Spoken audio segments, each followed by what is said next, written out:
What's the difference between economies of scale and economies of scope? So the difference here is actually the economies of scale is about things getting more efficient to produce as you produce more of the same product.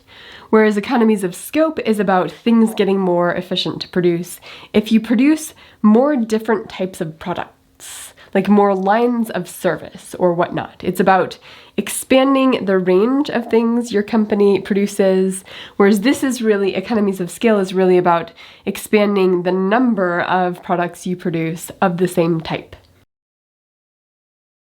So a Mexican restaurant a taco stand that increases the number of tacos they produce from 100 a day to 500 a day, they're going to have economies of scale if they're getting more efficient. Whereas if the same company, instead of going from 100 tacos to 500 tacos, simply adds chips and enchiladas and beans to the menu and gets more efficient because they're doing this, then that's economies of scope.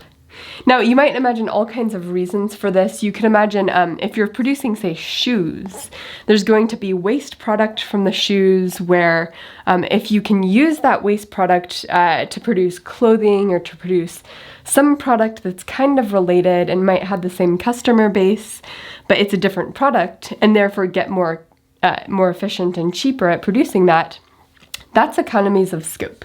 And I teach healthcare economics, so an example here would be simply increasing doctor's visits and therefore getting more efficient by doing that is going to be an example of economies of scale, whereas adding outpatient procedures and tests to the suite of things that the doctor's office offers, that would be an example of economies of scope if things get more efficient when doing that.